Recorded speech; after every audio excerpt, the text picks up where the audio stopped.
water's freezing. It's like an ice box. Like the coldest water, it's like a polar bear plunge. It literally feels like you're jumping into an ice bath. It feels like you might die when you get under the water, but it feels really good. And it feels like you're about to turn into a human popsicle. Freezing.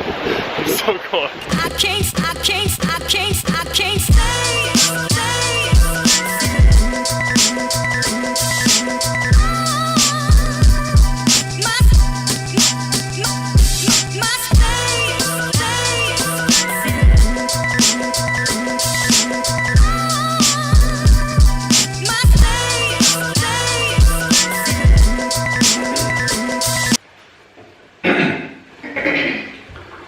Alright, it's early morning, we're just starting our day.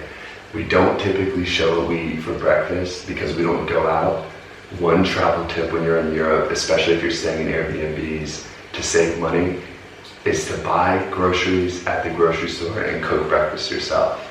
Each city that we go to, we typically spend between 15 and 20 euro, and that covers about 3 to 4 days of breakfast. Or more.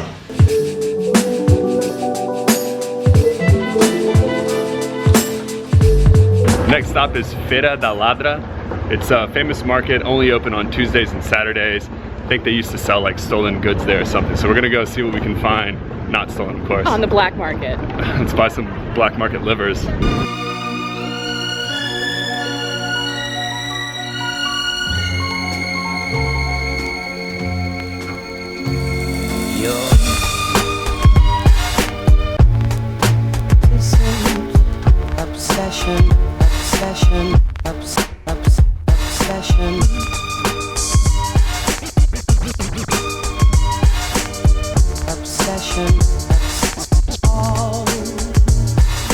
Some of the first things that I've noticed in this market is how similar it is to the antique market that we hit in Brussels. And then it's also kind of just like a combination of a ton of the markets that we went to in Asia. Yeah, so you can find anything here from old eclectic things like old children's toys, old books, old records, old video games, but then you can also find some more modern day tourism, like the tiles made into magnets or coasters. Boots, camouflage, clothing, dresses. Used shoes. Candle holders. Tennis balls I saw. Typewriters, computers, old, new, hard drives, motherboards. There's a PS4 right here on this table. The only thing we're going to caution you is don't quote us on its authenticity. Yeah. Or if it's hot or not. A treasure lent me from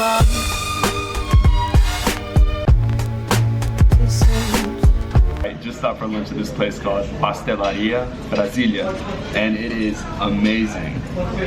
We were riding by the other day and I happened to spot it, and it's not exactly Portuguese, but because Rafael is Brazilian, I thought maybe it would be a good choice. It's made in Portugal, it's Portuguese, as they say.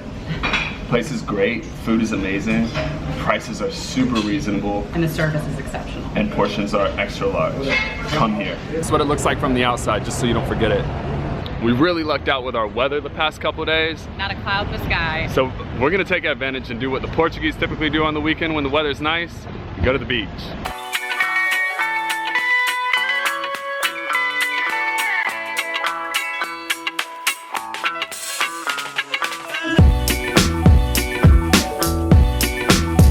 There are tolls in Portugal, so be sure to carry a little bit of pocket change on you whenever you're riding down the interstate. This one cost us 30 cents.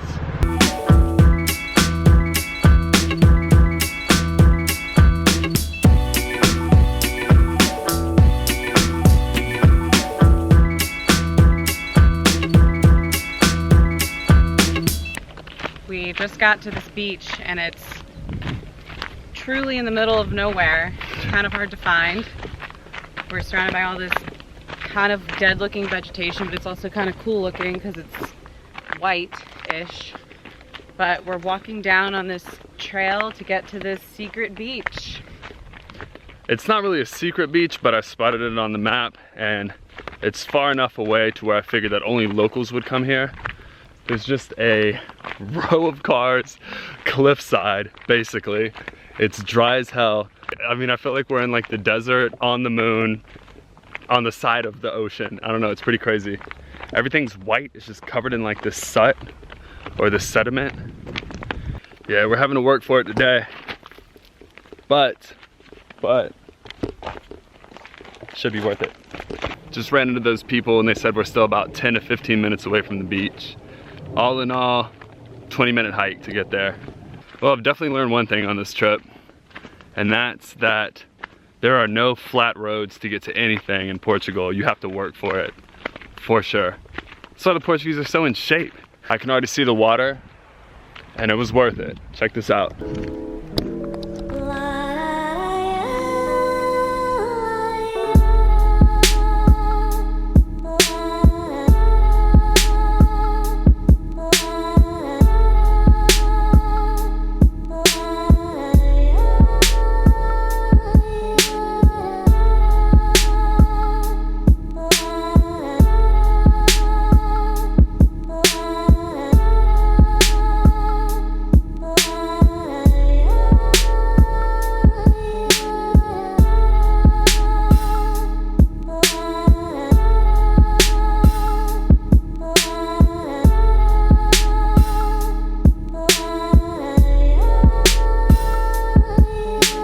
Once you get here, you have to hike all the way down, and it's extremely steep. I highly recommend sneakers.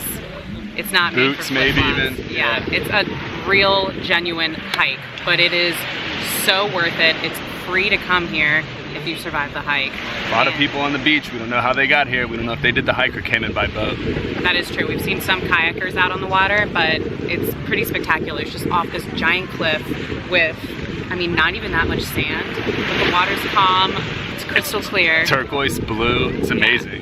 It's probably really cold. Let's go find out. One more thing to note. The water is absolutely freezing. It's really cold. But I'm using this as a redemption trip from when I came in 2006. And Giovanna, I didn't get in. You didn't either. So this is my redemption from that trip. Now I'm getting in.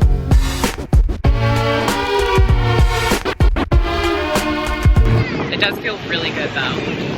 Yeah, it does cool you down. Especially after that long hike coming down, this is worth it. I mean, we've been out of the water for like a minute and I already feel normal again. I still feel the tingle because it's frigid. But I'm feeling refreshed. The sun's beating down, feeling good. It's worth it. I would say if you make it all the way here, plan on coming maybe earlier in the day. Maybe We'll like say 9 or 10 a.m. Getting out here around 10. Hiking down takes about 30 minutes and then hang out for at least 2 to 3 hours. Yeah. So come at 10, leave around 2. Should be in good shape. Or later hours if you don't want to get burned. Or just don't leave, camp here. Yeah. Can you? I don't know.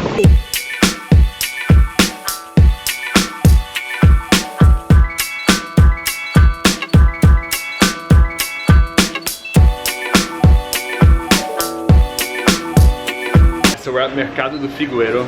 We're picking up some very traditional Portuguese things and we're about to do something very Lisbonish Portuguese, which is to go Drink wine, eat olives, and watch the sunset. Sunsets are huge here, so we're gonna, you know, enhance them a little bit.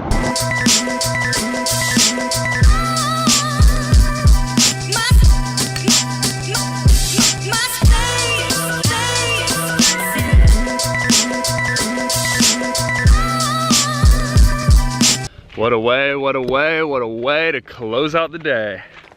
That's it. That's how you do it. Oh shit. We're in the middle of the bush, mate. Dude, where in the hell are we?